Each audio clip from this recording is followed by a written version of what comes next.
Hello friends,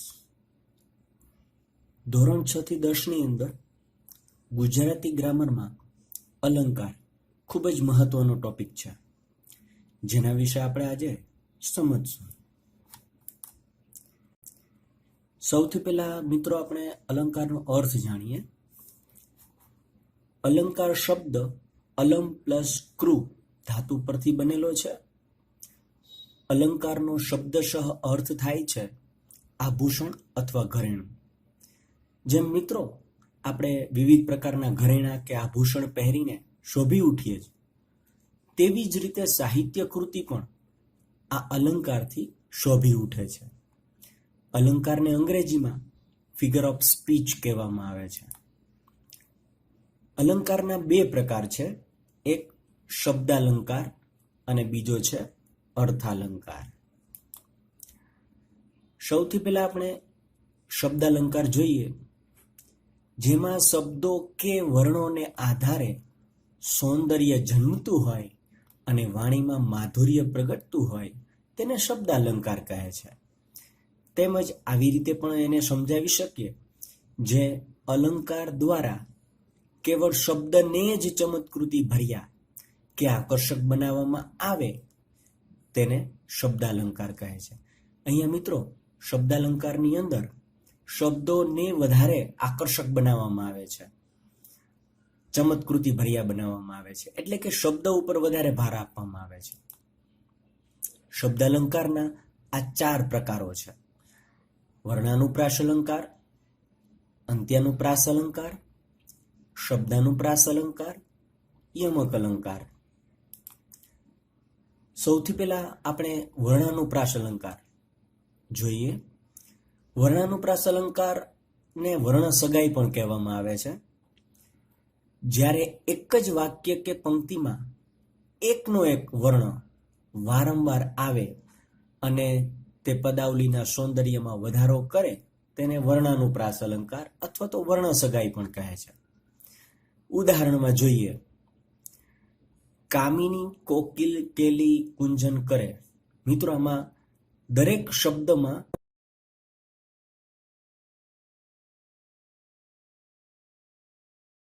repeat થાય છે. જેમ કે કામિનીમાં ક, કોકિલમાં ક, કેલીમાં ક, કરે માં ક. દરેક જગ્યાએ દરેક શબ્દમાં પેલો વર્ણ એટલે કે અક્ષર ક છે.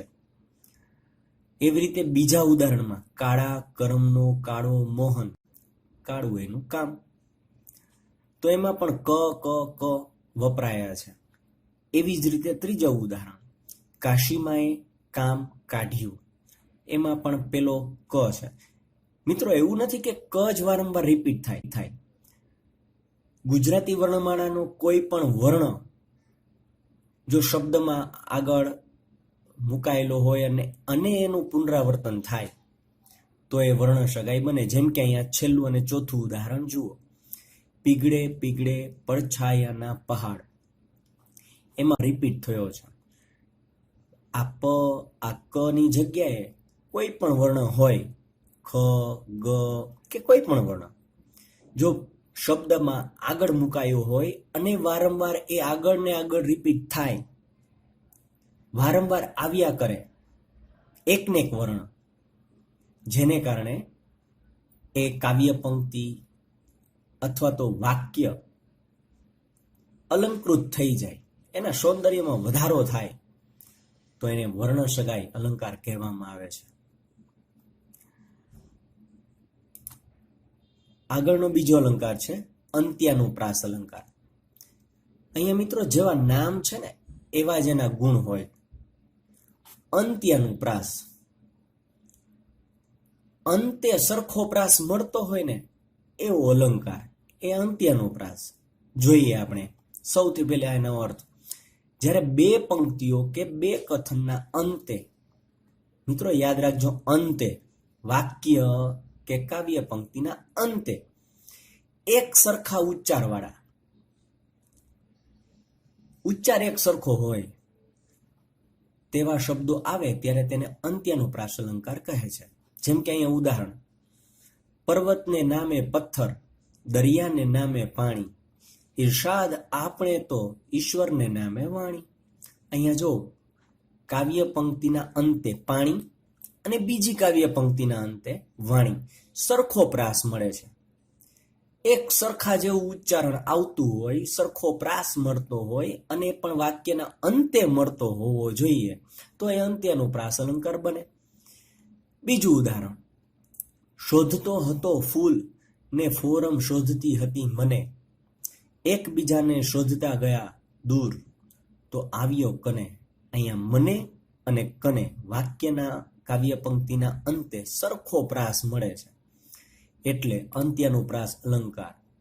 બીજા ઉદાહરણોમાં, નાનું સરખું ગોકળિયું મારું વાહલે, વૈકુંઠ કીધું રે, ભક્તજનોને લાડ લડાવી ગોપીઓને સુખ દીધું રે.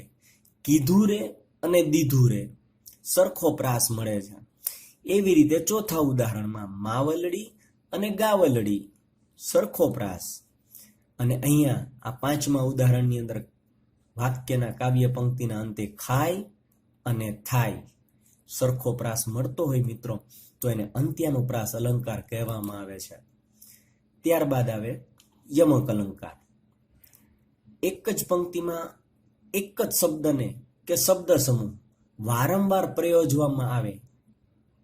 મિત્રો ટૂંકમાં કહીએ તો એકને એક શબ્દ જો વારંવાર આવે અને એ શબ્દનો અર્થ જો અલગ અલગ હોય, મિત્રો અલગ અર્થ થવો જરૂરી છે અહીંયા, તો જ યમક અલંકાર બને. જેમ કે ઉદાહરણમાં જોઈએ, જવાની તો આખરે જવાની. જવાની એટલે કે યુવાની, યૌવન. અને અહીંયા બીજો શબ્દ વાપર્યો છે જવાની, એનો અર્થ છે જતી રહેવાની. એકને એક શબ્દ જ છે, જો જવાની જવાની, પણ બેયનો અર્થ અલગ અલગ છે, એટલે યમક અલંકાર બને. બીજા ઉદાહરણમાં જોઈએ, અખાડામાં જવાના મેં ઘણીવાર અખાડા કર્યા છે. અખાડો જ્યાં કુસ્તી થતી હોય તે અખાડો, અને અખાડા કર્યા એટલે કે ઝઘડો કર્યો છે. બેયના અર્થ અલગ છે. સ્મિત વેરીને તમે વેરીને દોસ્ત બનાવો. સ્મિત વેરવું, સ્મિત કરવું અહીંયા એનો અર્થ થાય. અને વેરી એટલે કે અહીંયા દુશ્મન. બે વખત વેરી વેરી શબ્દ, પણ બેયના અર્થ અલગ છે.